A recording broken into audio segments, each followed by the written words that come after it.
রংপুরের হারাগাছ থানার এএসআই পিয়ারুল ইসলাম হত্যা মামলার আসামি পারভেজ রহমান পলাশকে মৃত্যুদণ্ড রায় দিয়েছে আদালত।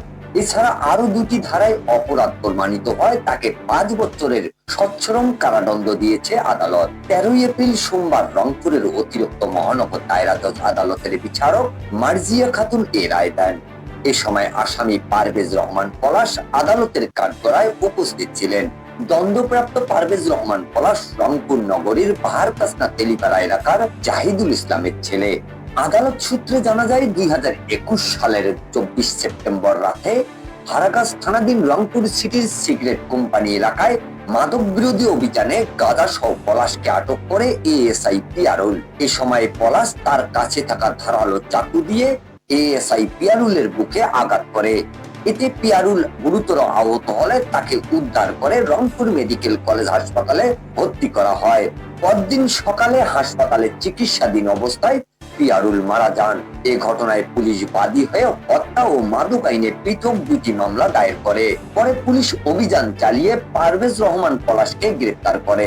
মহানগর দায়রা জজ আদালতের অতিরিক্ত পাবলিক প্রসিকিউটর জানান, মামলায় 18 জন সাক্ষীর সাক্ষ্য গ্রহণ শেষে উভয় পক্ষের আইনজীবীদের যুক্তিতর্ক শেষে আজ এই রায় দিয়েছেন আদালত। পারভেজ রহমান পলাশকে মৃত্যুদণ্ডে দণ্ডিত করেন এবং তাকে এই সর্বোচ্চ শাস্তি প্রদান করেন। রাষ্ট্রপক্ষ এই রায়ে সন্তোষ প্রকাশ করেন। তবে আসামি পক্ষের আইনজীবী জানান, এ রায়ে তারা সন্তুষ্ট নয়। ন্যায় বিচার পেতে তারা উচ্চ আদালতে যাবেন। কিন্তু এই রায়ে আমরা সন্তুষ্ট নই।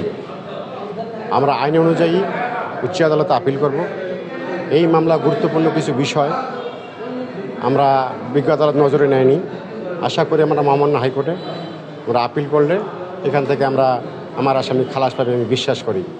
নিহত পিয়ারুল ইসলাম কুড়িগ্রামের রাজারহাট উপজেলার বিদ্যানন্দ ইউনিয়নের চন্দ্রপাড়া গ্রামের আব্দুর রহমানের ছেলে।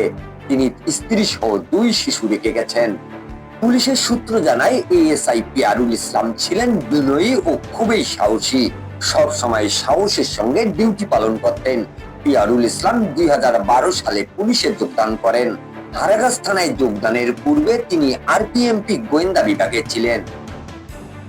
Mizanur Rahman, DRS news.